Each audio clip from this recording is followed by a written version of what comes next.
तुकोबराय सांगतात आम्ही एक धरिला चित्ती आम्ही रमाईचा पती आम्ही रकुमाईचा पती आम्ही रकुमाईचा पती धरिला चित्ती आम्ही रकुमाईचा पती आम्ही रकुमाईचा पती आम्ही रकुमाईचा पती एक धरिला चित्ती आम्ही रकुमाईचा पती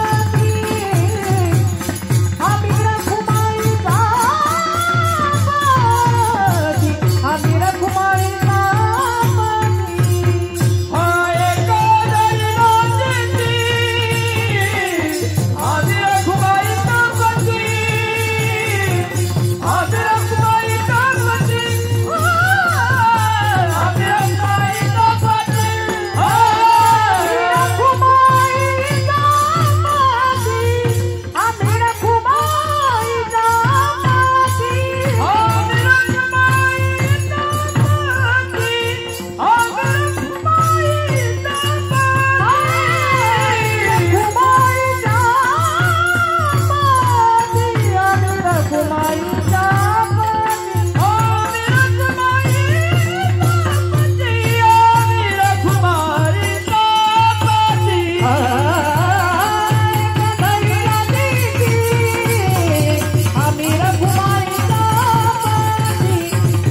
रकुमाईचा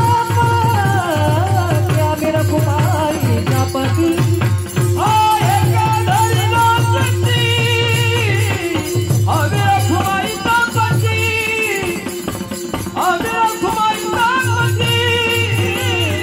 आम्ही रकुमाईचा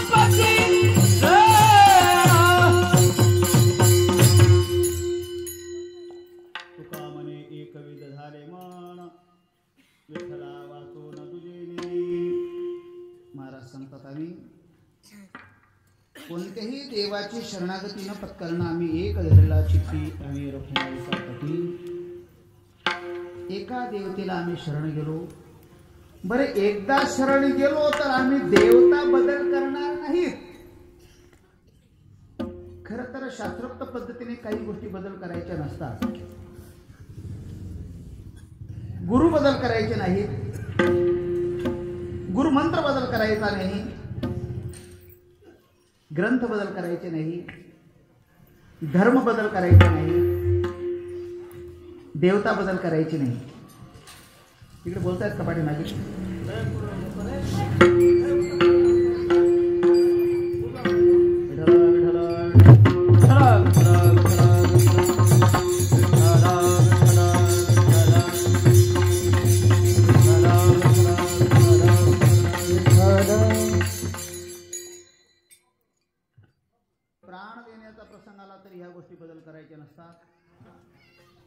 धर्म बदल करायचा नसतो स्वतःच्या धर्मापेक्षा दुसरा धर्म प्रिय जरी कोणी सांगत असेल मोठा सांगत असेल तरी स्वतःचा धर्म आपण सोडू नये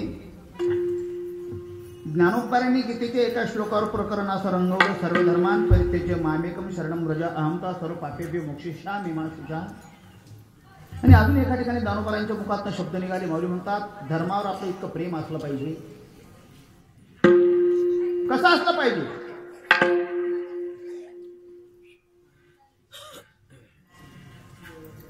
जसं लहान बाळ आहे ज्या आईचं ते पोरग स्तनपान करते ती आई रंगाने काळी आहे दिसायला सुंदर आणि कुरूप आहे पण शेजारच्या घरची बाई लावण्याची खाण आहे म्हणून मुलाने कोणत्या आईचं स्तनपान केलं पाहिजे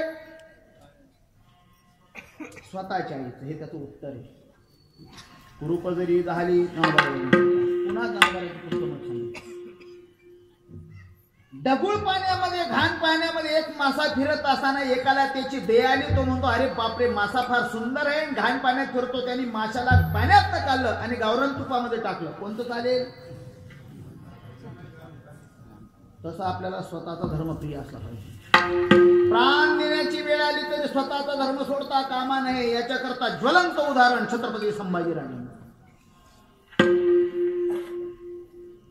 मुसलमान बादशाने छत्रपती संभाजीराजांना कितीतरी दिवस त्रास दिला तरी हा पौलादी पुतळा वाकत नाही.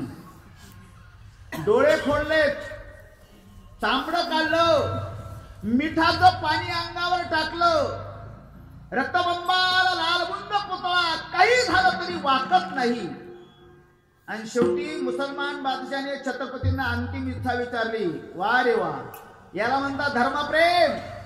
अपेक्षा अंतिम काय आहे? म्हटले काही नाही, माझ्या मावळ्यांना जवळ करा. संदेश द्यायचा जाता जाता. आणि मग मावळ्यांना जाता जाता संदेश दिला. पुढचं बोलत नाही. मला महत्वाचं चिंतन मांडायचंय. प्राण गेला तरी धर्म सोडत जाऊ नका. प्राण देण्याची वेळ आली तरी गुरु बदल करत जाऊ नका. मंत्र बदलू नका. तशी देवता पण बदलू नका. जगद्गुरु तुकोबाराय सांगतात, आम्ही भलत्या सलत्या देवाकडे शेंदरी हेंदरी तर ढुंकून न पाहणारा बाणा आमचा आहे म्हटले. विठ्ठलाची उपासना करणारे तुकाराम महाराज, पण नियमितपणाने विठ्ठलाची उपासना करणारे महाराज आजच्या अभंगामध्ये देवत्व बाजूला सारतात आणि संतत्व स्वीकारतात. हे का? एका ग्रस्ताने तुकोबारायांना प्रश्न केला. म्हणजे महाराज, एरवी तुम्ही देवत्व सेवा करतात, स्वीकारतात, ना देवत्वाचा त्याग आणि संतत्व जवळ करतात. हे का? तुकोबारायच्या समोरच्या ग्रस्ताचा भेद नाहीसा करतात. ते म्हणतात, नाही, तुला वाटतं आम्ही देवत्व सारून संतत्व जवळ केलं, पण तुला हे कळत नाही. तुझ्या दृष्टीने देव आणि संत वेगळे आहेत. आमच्या दृष्टीने देव आणि संत वेगळे. देवते संत निमित्ताच्या प्रतिमा, निमित्ताच्या प्रतिमा, निमित्ताच्या प्रतिमा.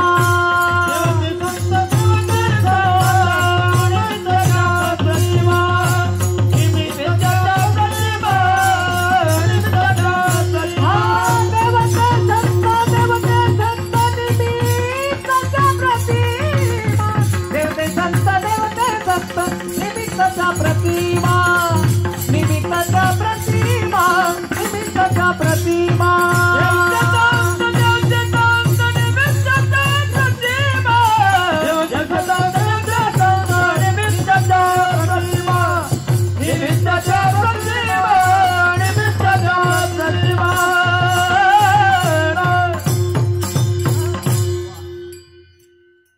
रूपतः एक आहेत, गुणतः एक आहेत, कार्यतः एक आहेत.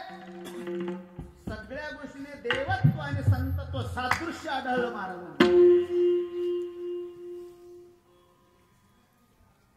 रूपाचा विचार केला तर भगवान परमात्मा जसा आहे तसे संत आहेत. भगवान कसा आहे? तो सुंदर आहे, लावण्याची खाण आहे, मदन पोटा आले बापुडे येर कोणीकडे राव रंग. त्याला पाहिल्यावर राम अवतारामध्ये ऋषीमुनी वेळे झाले, इतका तो दिसण्याकरता सुंदर आहे. आणि कृष्ण अवतारामध्ये त्याला पाहिल्यावर सगळ्या गवळणी वेळ्या झाल्या, कामधंदा विसरल्यात. मनाप्रमाणे विसरल कामधंदा, सासू सासऱ्याची नाही मर्यादा. विसरल कामधंदा, सासू सासऱ्याची नाही मर्यादा. विसरल कामधंदा, सासू सासऱ्याची नाही मर्यादा. विसरल कामधंदा, सासू सासऱ्याची नाही मर्यादा.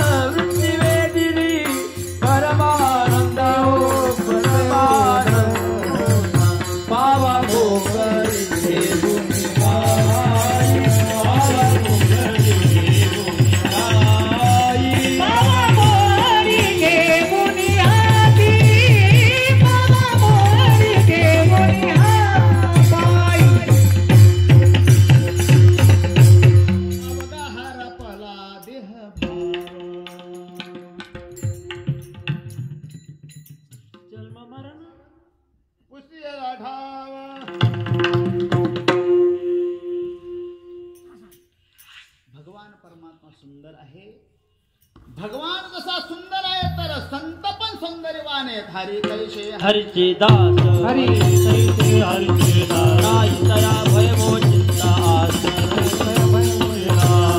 ओम निराश मुदास संतास भक्ती ओम निराश मुदास बलकटकाच भक्ती ओम निराश मुदास बलकटकाच भक्ती हरि कैसे हरिचे दास हरिचे दास आई तया भयमो चिंता नाही तया भयमो ओम निराश मुदास बलकटकाच भक्ती ओम निराश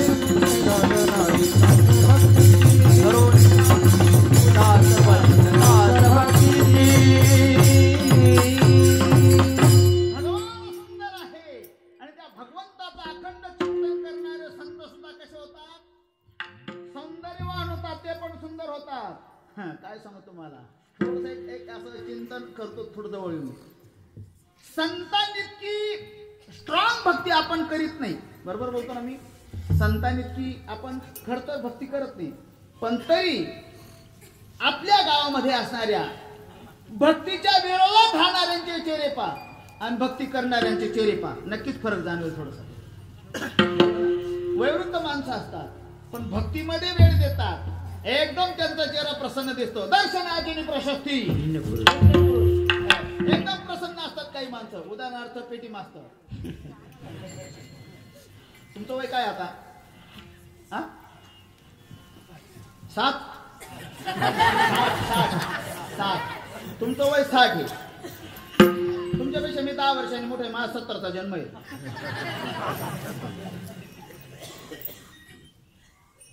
20-20 वर्षांचे पोरांचे चेहरे सुद्धा इतके प्रसन्न नाही. हे भक्तीचं फल आहे. भक्तीचं फल कळत ना. भक्ती करणाऱ्या माणसाला एक वेळेला जेवण भेटू द्या नाही नका भेटू द्या, पण चेहरा एकदम प्रसन्न राहतो. नेहमी हसत राहतात भक्ती करणारे माणसं. एकदम त्यांचा चेहरा प्रसन्न. आणि मी तर आज सांगतो खर तर यांची भक्ती खरी आहे खोटी आहे, दिखाव आहे, वरपंपणाचे का आतून भक्ती हे विचारायची गरज नाही. जसं जमिनीची प्रत कोंबाचे लावलो, कोण सांगतो जमिनीची प्रत काय? तसं भक्तीची प्रत चेहरा बोंब मारतो. चेहरा सांगतो. खास भक्ती करणारे माणसं हर लोक मान देऊ द्या आणि अपमान करू द्या, चेहरा एकदम प्रसन्न राहतो. काहींचा चेहरा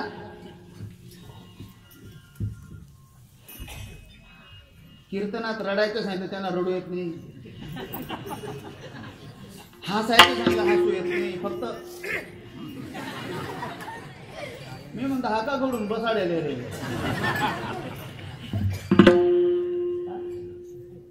अजून बोलू. माणसाने हसत जावं. इतर कोणत्याही युनिमध्ये गेलो तर हसण्याचा चान्स नाही आपल्याला. हसता येत नाही.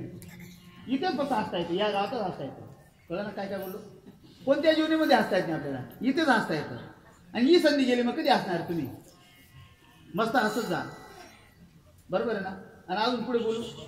घरी नाही हसता येत.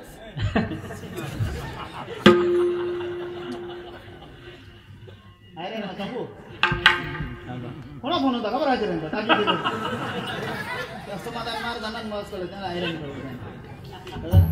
इथे म्हणतो तर असं जाऊ ना. चला त्याचं चिंतन केलं तरी आपण प्रसन्न होतो. रात्रंदिवस चिंतन करणारे त्याच्यासाठी होणार नाही का? होणार नाही त्याच्यासाठी चिंतन. साधी आळाई भिंगुर्टीचं चिंतन करते तर भिंगुर्टी होते आळाई. तुका मने आळी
सादृश्य आहे.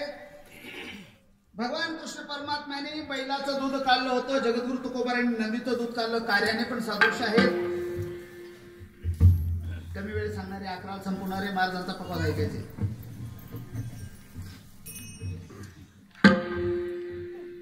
देवात जे ताकद आहे ती संतांमध्ये ताकद आहे.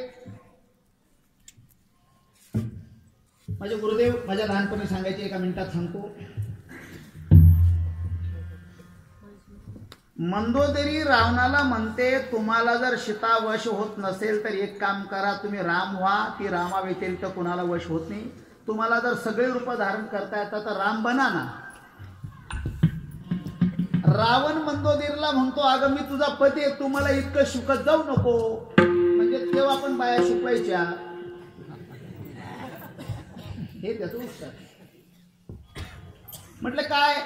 अगं मी राम कधीच झालो असतो म्हणे. मग राम झालो की माझा काम संपून जातो, फायदा काय होईल? नुसतं डुप्लिकेट राम झालो तरी माझं काम संपून जातो. डुप्लिकेट राम झालो तरी क्रांती घडते, परिवर्तन घडते. देवाची ताकद आहे ना. अर्ध्या मिनिटात संत ताकद सांगेल मी. मागे 87-88 साली एका ग्रस्ताने एक पिक्चर काढला होता, संत ज्ञानेश्वर. त्या पिक्चर मधलं एक असं प्रसिद्ध गाणं होतं, सात्विक गाणं होतं. काय ते? असंच ना ते गाणं होतं. तो पिक्चर समाजाला, लोकांना, मराठी मनाला फार आवडला तो पिक्चर. त्याच्यानंतर त्या डायरेक्टरच्या डोक्यात आलं की ज्ञानेश्वर महाराज एकटं नाव नाही तर ज्ञानोबा तुकोबा असं नाव घेतलं जातं ना. मग तुकोबांचा पण एक पिक्चर काढला पाहिजे.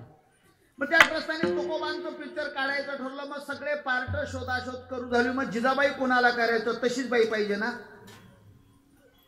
कळते ना माझ्या बोलण्याचा भाव? मग जिजाबाई कोणाला करायचं ते पार्ट शोधलं. रामेश्वर शास्त्री कोणाला करायचं ती व्यक्ती शोधली. मंबाजी गोसावी कोणाला करायचं ती व्यक्ती शोधली.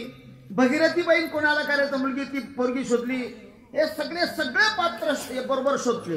त्यात छत्रपती शिवाजी महाराजांचा थोडासा रोल होता. शिवाजी महाराज कोणाला करायचं ती पण व्यक्ती आणली. त्यात प्रमुख पार्ट करणारा माणूस सापडेना. प्रमुख पात्र होतं जगद्गुरु तुकोबारायांचं. मग तुकोबारायांचं पात्र करणारा माणूस 2 महिने तो ग्रस्ती फिरला पण ती व्यक्ती काही सापडेना. मग कोणीतरी सांगितलं की आहे एक व्यक्ती. म्हटलं कोण? कोल्हापूरला विष्णुपंत हराळकर नावाची व्यक्ती ती तुकोबारायांचं पात्र करते. डायरेक्टर कोल्हापूरला गेले, त्यांचा पूर्ण ऍड्रेस पत्ता घेतला, त्यांच्या घरी पोहोचले, नतमस्तक नमस्कार केला. म्हटले मी असा पिक्चर काढतोय तर तुम्हाला त्या तुकोबारायांची भूमिका बजवायची. विष्णुपंत हराळकरांनी एका मिनिटात होकार दिला. पण ते म्हणे मी तुकोबारायांचं पात्र जसं तसं करतो पण अगोदर बोलून घ्या. कळते ना? म्हटलं का बरं सगळे कीर्तनकार अगोदर बोलायला लागत, तर मी का बरं उशिरा बोलू म्हणे. काही कीर्तनकार बिचारी बुद्धिवान आहेत, ते म्हणतात नंतर भांडण नको.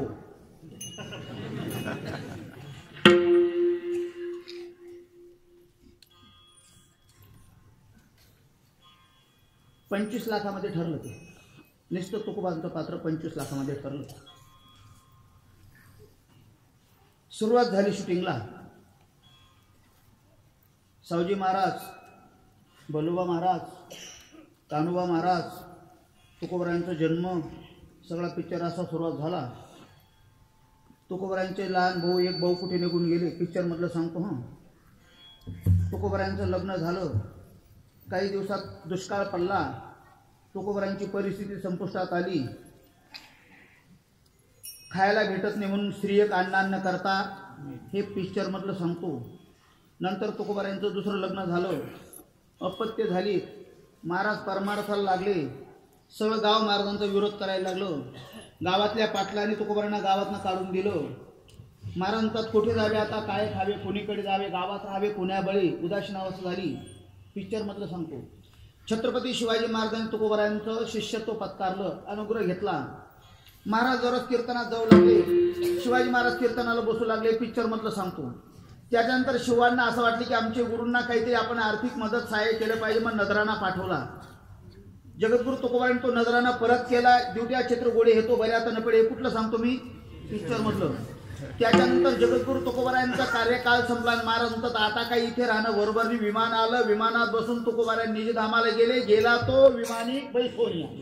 महाराज निजधामाला गेले. सगळ्यांना विचारून पुसून गेले. काय काय बोलतो ते ऐका. सगळ्यांना विचारून पुसून जाणार एकच व्यक्तिमत्व झालं ते आणि फक्त वारकरी संप्रदायाचं झालं. 2000 पंथ जन्माला आले पण एकाही पंथवाल्याची टांग नाही विचारून पुसून वरती जायची. ते फक्त आमच्या तुकाराम महाराजांनी क्रांती केली. विमानात बसून वरती निघून गेले महाराज. पिक्चर संपला. ऐका, पिक्चर संपला. ज्याचं जसं काम मानगड ठरलं तसे पैसे दिले. पण या विष्णुपंत हरळकरांनी तुकोबारांचं पात्र केलं. यांचे 25 लाख होते. 2 महिन्याची मुदत मागून घेतली आणि 2 महिने झाल्यावर डायरेक्टर 25 लाख घेऊन देण्याकरता त्यांच्या घरी पोहोचले. 25 लाखाची बॅग त्यांच्याजवळ ठेवली विष्णुपंत हरळकरांकडे आणि हात जोडले. वारी वा, काय सुंदर पात्र केलं तुकोबारांचं तुम्ही. हे 25,000 मोबदल्यात घ्या म्हटले. विष्णुपंत हरळकर म्हणतात मला तुमचे पैसे नको आहेत. म्हटले घ्या, खूप सुंदर पात्र केलं, घ्या 25,000. अजून 5 लाख देतो, 30 लाख घ्या, पण घ्या म्हटले. विष्णुपंत हरळकरांच्या डोळ्यातनं घळघळा धारा चालू झाल्या. विष्णुपंत हरळकर पैसे स्वीकारत नाही. डायरेक्टर पैसे देण्याचा आग्रह करतात. डायरेक्टर म्हणतात विष्णुपंतांना का तुम्ही पैसे घेत नाही. तुम्ही अगोदर बोलला होतात 25 लाख गेला, आता 30 लाख घ्या, का घेत नाही. विष्णुपंत हरळकर म्हटले मी घेत नाही. याचं कारण असे मी तुकोबारांचं पात्र केलं. त्या तुकाराम महाराजांना पात्रामध्ये काय होईना छत्रपती शिवाजी महाराजांना नजराणा पाठवला. त्या तुकाराम महाराजांनी तो नजराणा परत केला. ते संस्कार माझ्यातही जागृत झाले. मला आता तुमचे पैसे नको आहेत म्हटले.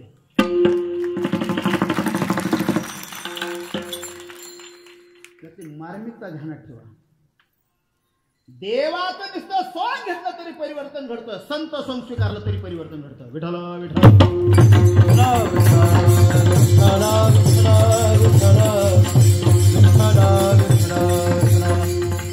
मग देवात आणि संतात काही बदलच नाही म्हणून तुकोबारांनी संतत्व स्वीकारलं. दुसरी गोष्ट तुकोबाराय अजून बारीक नियोजन करतात. मी का संतत्व स्वीकारले याचं दुसरं कारण असे म्हटले देवाची सेवा केली तर संत सेवा घडत नाही. स्वीकारण्याचं कारण देवाची सेवा केली तर संत सेवा घडत नाही. पण संत सेवा केली की देवाची सेवा घडते. आठवतं प्रमाण तुका म्हणे देवा शांती केला पावे सेवा, शांती केला पावे सेवा, शांती केला पावे सेवा.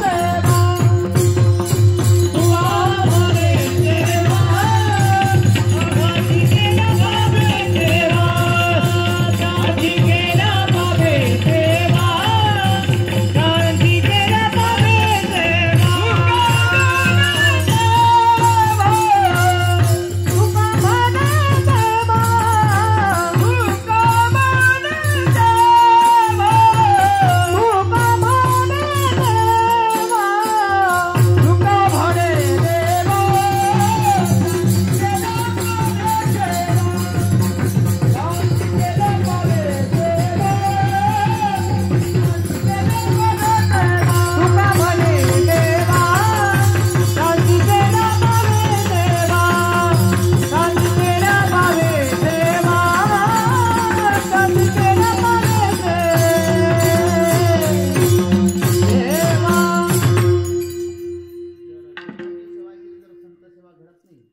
संत सेवा केली की देवाची सेवा घडते. याच्याकरता एक उदाहरण सांगितलं असतं पण वेळ संपतोय आणि आजच शेल टाकून आणला. कालपर्यंत बंद होतो. चूक झाली, चूकच केली जरा. ते एका गावाला गेलो, कीर्तनाची आवड नव्हती तरी बंद होतं. जास्त कीर्तन केलं तसं परवडलं बी होतं. तैशी पूजिता वैष्णव मुद्दाम भगवान श्रीकृष्ण परमात्म्याचं मनोगत नाथ बाबा भागवतामध्ये व्यक्त करतायत. म्हणेल भगवान असं म्हणतात हे उद्धवा एखाद्याने जर असं केलं म्हणजे काय माझी सेवा केली, माझ्या भक्तांची सेवा केली नाही, माझ्या डोक्यावर जर एखाद्याने फुलं ठेवले तर मी संतोषी होत नाही, आनंदित होत नाही, प्रसन्न होत नाही. म्हणे मग देवाचं मनोगत नाथ बाबा व्यक्त करतात. माझ्या भक्ताची पूजा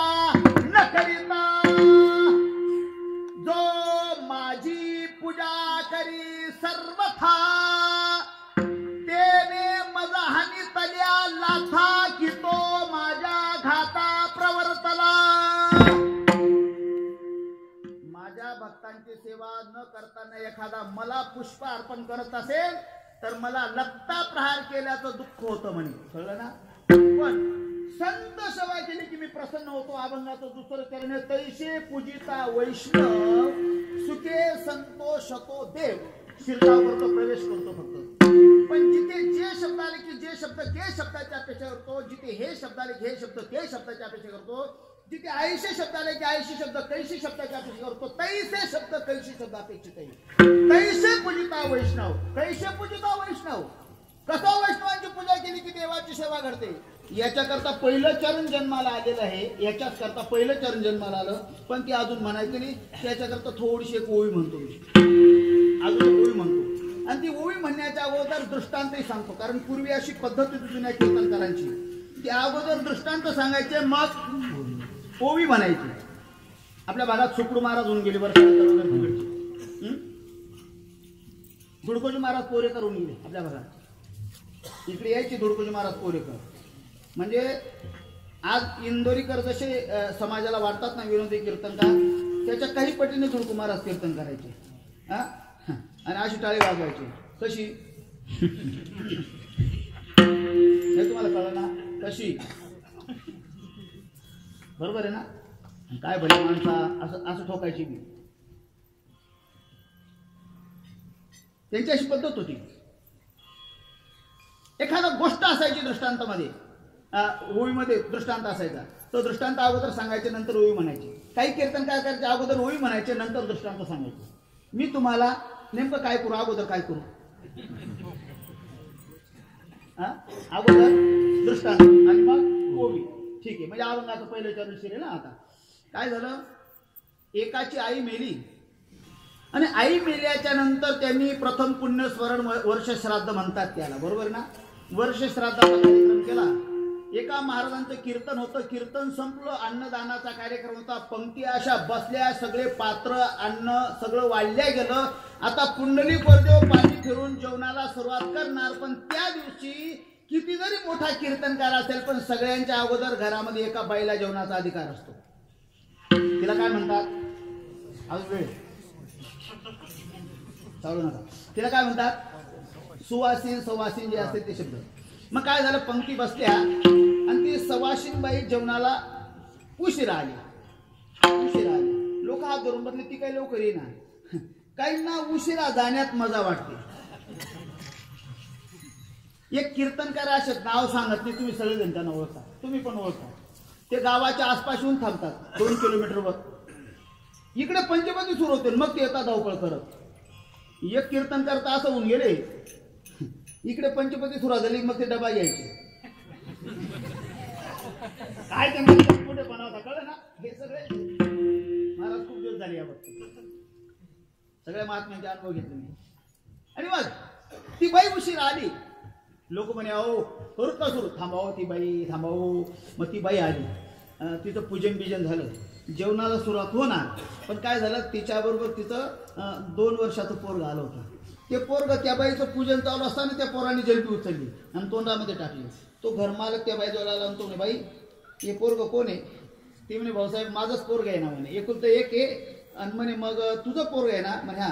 तुला माझा नेम माहिती आहे का म्हणे, काय? मी ज्याला आमंत्रण सांगितलं असेल त्यालाच फक्त जेवण देतो. मी तुला आमंत्रण सांगितलं तुझे हे पोरग मला चालणार नाही. भागवतातली उभी सांगेल. आता हा पण तेवढं पण महत्वाचं, पण ऐक ना तेवढं महत्वाचं, तुझ्या याला जीव देणार. ती बाई हात जोडते, ती म्हणे, भाऊसाहेब तुम्हीच मला आमंत्रण दिलं, पोरग माझ्या येणार राहत नाही. फार झालं तर मी माझ्या पोटाला कमी खाईल, पण माझं पोरग किती खाणार आहे, खाऊ द्या त्याला. तो म्हणे, तसं नाही, मी ज्याच्या नावाने स्वयंपाक केला ना, ज्याच्या नावाने सफरचंद चिरून आले ना, कळते ना सगळं.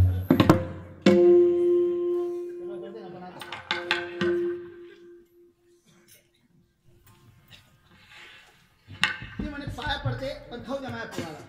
त्या पोराने जलबी अशी तोंडात टाकली बुवा, त्या घरमाता रागतो, ठेव ती जलबी, उठ उठ. ऐका हा, आता ते पोरग काही उठे ना, ते पोरग काही उठे ना. शेवटी त्या ग्रस्तांनी त्या पोराची गच्ची धरली, एक लाथ मारली आणि त्याला अंगणामध्ये खाली उतरून दिलं. ऐका, पोराला लाथ मारून गच्ची धरून अंगणामध्ये खाली उतरून आला. मग तो त्या बाईकडे आला, ताई पटकन जेव्हा मंडळी वाट पाहते बाहेर, पटकन जेवण करा. आपण सगळे माणसं आहेत, हृदय माणसांचे आपल्याला खरं सांगा, मुलाला लत्ता प्रहार केल्यावर माय जेवण करेल का? हा? जेवण करेल? मी पुढे बोलू एक शब्द, सख्खी मायने जेवणार. कळतंय ना माझं बोलणं? कळतंय ना? आणि जेवली तर ती माय नसेल, फक्त बापाची बायको असेल. माझ्या बोलण्याचा भाव फार वेगळा वेगळा. ती जेवण करे ना, मग तो घरमालक म्हणे अरे अरे अरे बाईला राग आला असेल. तो म्हणे थांबा थांबा थांबा, पटकन आपल्या घरात गेला, कपाट उघडवलं आणि 5,000 रुपयाचा शालू काढला. त्याला वस्त्र म्हणतात, महावस्त्र. 5,000 रुपयाचा शालू आणला. त्या बाईला म्हणे ताई हे वस्त्र नेसा पण जेवण करा. जेवेल ती बाई? ती म्हणे नालायका, अरे माझ्या मुलाला लाथ मारली आणि जेवायला म्हणतो काढी लाव तुझ्या साडीला. बरोबर आहे?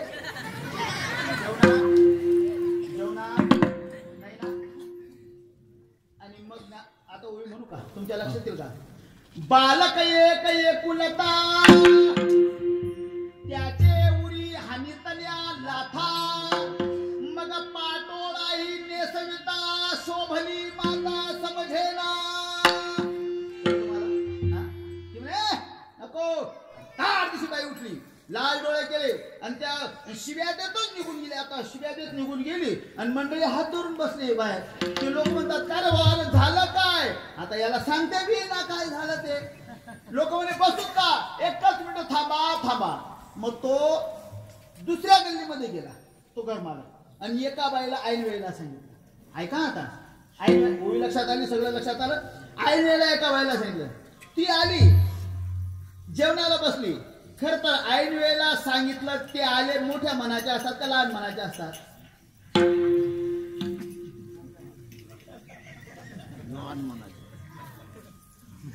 अजून सांगतो मी, ऐन वेळेला जो येतो त्याचे खरे उपकार का पत्रिकेप्रमाणे येतो त्याचे उपकार?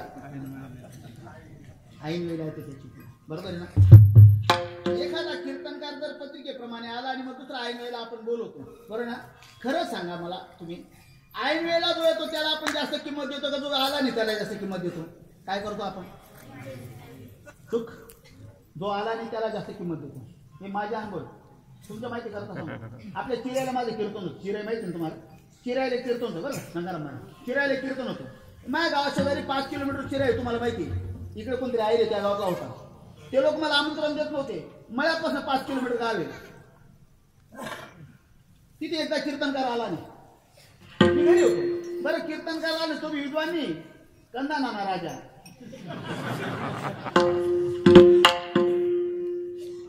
आणि मग मला लोक घ्यायला आले. मी जाणार नाही. माझे वडील म्हणे लाज वाटते, संप्रदायाचं काम आहे, कोण आला नाही त्याच्याशी घेणं तुम्ही. वडिलांनी मला पाठवलं कीर्तनाला. मी कीर्तनाला गेलो. हलकट कीर्तनकार धड हरिपाठ सुद्धा ज्याचा पाठ नाही त्याच्या जागेवर मी गेलो कीर्तनाला. ते लोक त्याला 2,000 देणार होते, मला 500 दिले. सांगा काय घडतं समाजात? असं घडतं बरं का? मला जास्त बोलतो करू नका आता. चला मग काय झालं, ती ऐन वेळेला दुसऱ्या बाईला सांगितलं. ती बाई आली, ती जेवणाला बसली. तिने पाणी फिरलं, पूजन केलं, जेवण झालं. पुंडलिकवरती लोक पण बसले आणि जेवण आटोपले. मग जेवण झाल्यावर ती बाई घरमालकाला म्हणे का रे भाऊसाहेब, म्हणे काय मला तू ऐन वेळेला का बरं सांगितलं ते सांग. तो म्हटला ताई तुला ऐन वेळेला सांगितलं ते जाऊ दे, पण अगोदर एका बाईला सांगितलं होतं म्हणे. मग ती आली नाही का? आली होती म्हणे, पण ती तिच्या मुलाला घेऊन आली. माझा नेम असा आहे, ज्याला आमंत्रण दिलं त्याला जेवण देतो मी. ती ते पोरग घेऊन आली, मला काही सहन झालं नाही. मी त्या पोराला काढून दिलं, तिला राग आला, ती बी निघून गेली. मग ती म्हणे भाऊसाहेब खाऊन दिला असं त्या पोराने किती खाल्लं असतं. ऐका हा बारीक ऐका, नेहमी कीर्तन ऐकणाऱ्यांना कळेल. खाऊ दिला असं त्या पोराने किती खाल्लं असतं. आपला नियम आहे, ज्याला आमंत्रण दिलं तो दुसरा मला चालत नाही. ती बाई हसली, जोरदार हसली. ती त्या घरमालकाला मूर्ख आहे, चक्रम आहे. तू म्हणे माझं खाऊन मला चक्रम? काय चक्रमपणा केला म्हणे? ती बाई म्हणते हाच चक्रमपणा तू केला म्हणे. काय? अरे बावळ्या, त्या बाईचं पोरग आलं होतं, त्या पोराला जीव दिलं नाही, त्या बाईलाही उठून दिलं, ते पोरगही जीव दिलं नाही. तू म्हणे हा का बरं? ते पोरग होतं म्हणून ना? म्हणे हा. मग ती तिचं पोरग घेऊन आली होती, मग मी कुठे एकटी आली होती? मी तरी कुठे एकटी आली होती? म्हणे मग मी पण मा पोरग घेऊन आली होती. तो तर असा चरकाकला, तो पोरग घेऊन आली होती. पोरग काही दिसेना. अरे बाई कुठं पोरग घेऊन आली होती? ती म्हणे बावळ्या, अरे ते फक्त जन्माला आलेलं तिथं होतं, माझं फक्त जन्माला यायचं बाकी गर्भात आहे. आता चिंतन कळेल तुम्हाला. माझं गर्भात आहे म्हणे. हा, अरे गर्भातल्या पोराला आमंत्रण दे, नाही तर नको दे, आमंत्रण द्यायची गरज नाही. माय आली की ते पोरग येतच म्हणे. मायवानी साऱ्या मायवानी भाल्या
आईला आमंत्रण दिलं.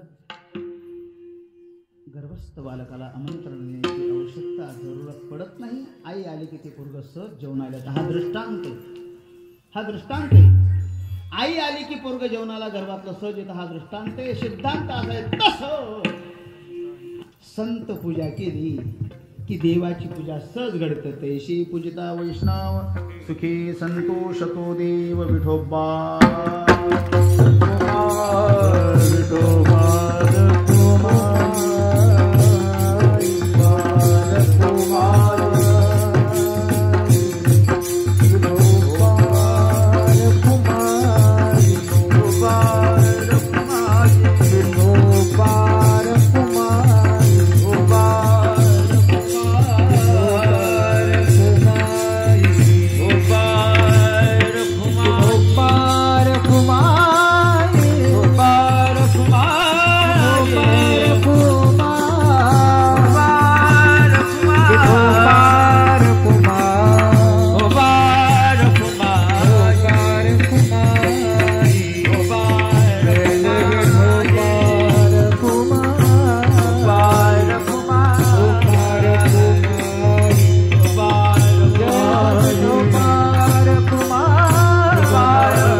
ए